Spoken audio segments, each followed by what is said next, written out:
Remember when, out of nowhere, nag-issue si Vice President Sara Duterte aka Pusit Piona ng semi-bombshell news release telling the public, particularly the Duterte family's fanatics, na natagpuang walang malay daw ang tatay niya, si former President Rodrigo Duterte, sa sahig ng kanyang detention cell sa The Hague. Of course, as expected, pinatulan ito ng media at naging usap-usapan ang interim release at ang issue tungkol sa welfare check kay Digongyo. Both Senators Bato de la Rosa and Bongo talked about this, amplifying what many claim to be fake news from Sara Duterte. As of this moment, walang denial or confirmation from the ICC. Alam naman nating puro drama ang pamilyang yan from Davao. Lahat ata ng mga nilabas nilang balita, fake news. Yung chismis ni Pulong Duterte na si former Senator Trillanes daw ang pinadalang mag-welfare check sa tatay, fake news din. Pati yung chismis ni Kitty na granted na daw ang interim release ng tatay Digong niya. Why does the Duterte family have to do all this? Diversionary tactic.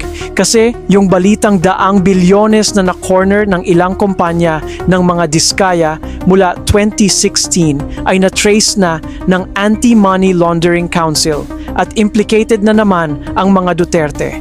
Watch this news story.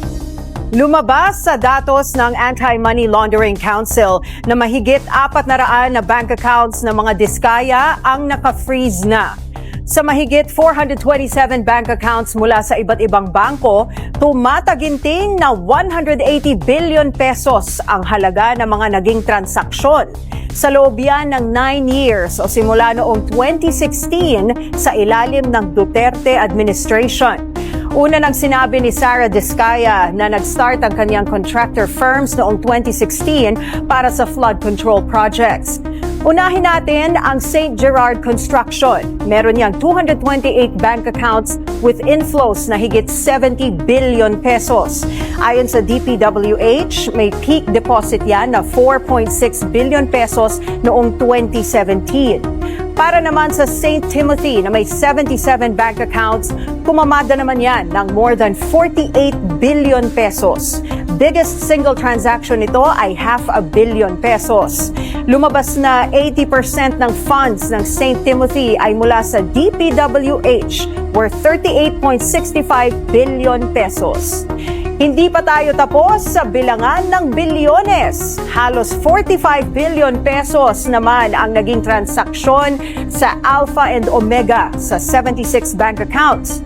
Notable ang paglaki ng pagpasok ng pera ng DPWH noong 2016 hanggang 2019. Halos 19 billion naman na naging transaksyon sa 46 accounts ng St. Matthew. 87% or more than 16 billion pesos ay mula sa DPWH. Ayon kay Senator Panfilo Lacson, halos 207 billion pesos ang na-corner ng mga diskaya mula 2016 hanggang 2025. Kalahati ng amount na yan na award noong termino ni President Duterte.